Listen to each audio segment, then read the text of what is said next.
Hey Wargamers, it's Mike here from Epic Duck Studios, and today I've got something really awesome for you. I've got the pre-release unboxing of Azrael, the new character heavy war beast for the Legion of Everblight.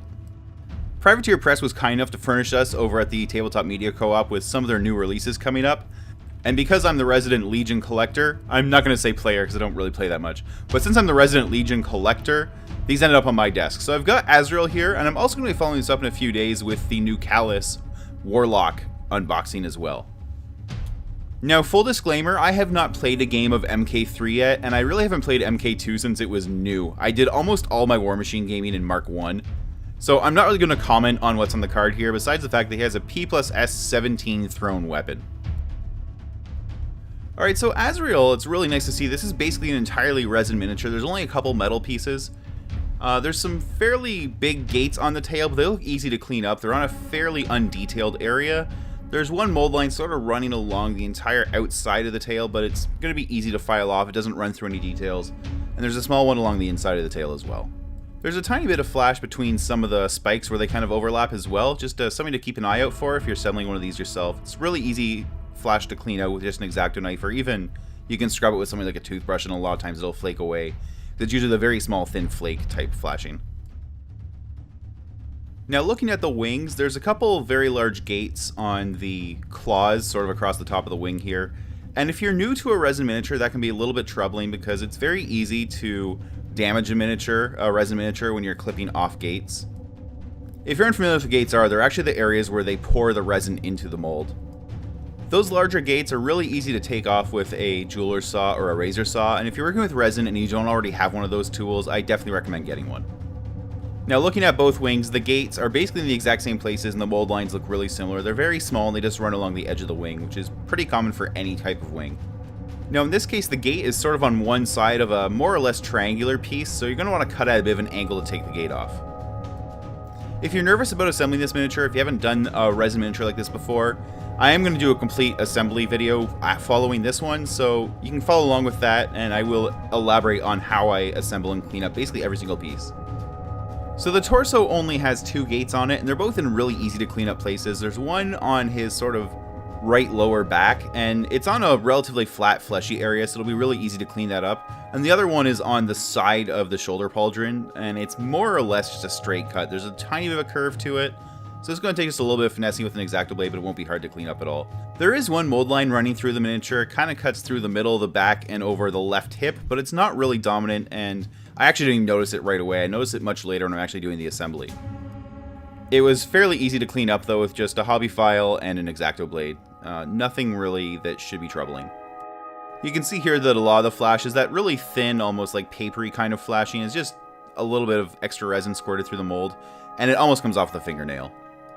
So next up, I'm looking at the metal pieces. In this case, this is the pile of spears on his back, and it's a very common area to have mold lines on, especially when you have these long sort of linear details and running side by side. It's very common to have mold lines in the gaps between the different spears. In this case, there's practically none though. They're so minimal as to not even be worth mentioning. There's some relatively significant mold lines down each side of the quiver here though. They're not really bad, but because it's metal, it takes a little bit more effort to clean them up than it would if it was a resin piece.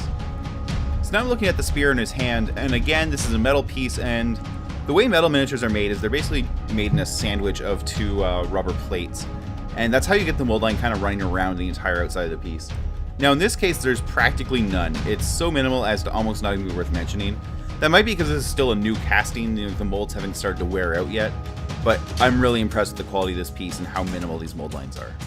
There's a tiny little bit, basically under this little claw on the back of his hand, there's just a tiny bit of flash. Nothing that a hobby file couldn't take out with a couple zips. So all that's really left now is his head, his left hand, and his right upper arm. So I'm looking at the left hand right now, and a common place to find mold lines on a hand like this would be between the fingers, but I'm really not seeing any. Sometimes you'll actually get like that webbing of flash between the fingers, where it's completely filled in. It's a thin sheet of metal you can cut away, but in this case it's not there at all. I'm really, really impressed with the quality of this cast. Now, that may be because this hasn't been in production very long, and, I mean, it hasn't been officially released yet, so the molds are basically virgin molds at this point. So they haven't had a chance to start, like, tearing, deviating, and so on. But definitely I'm looking at a good product right now, and I'm really happy with this.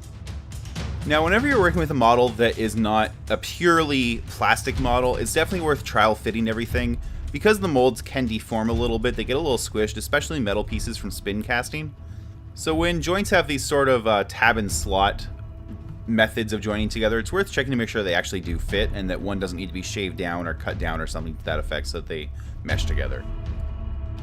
Now, where the tail section joins the torso, the tab and slot is sort of circular, and it is actually possible to put these two pieces together backwards, but you'll find that it's a little bit wobbly and just doesn't fit quite right. So if you go ahead and just make sure it's facing the correct direction, it fits much better. When you've got pieces with these sort of tab and slot fitting mechanisms, it's worth always trial fitting them to make sure they fit together well, make sure you're actually putting the piece on in the right direction, things like that. So next I'm looking at Azrael's head, and the common place to find mold lines on a piece like this would be along the sides of the horn, the inside of the horns, and the side of the head.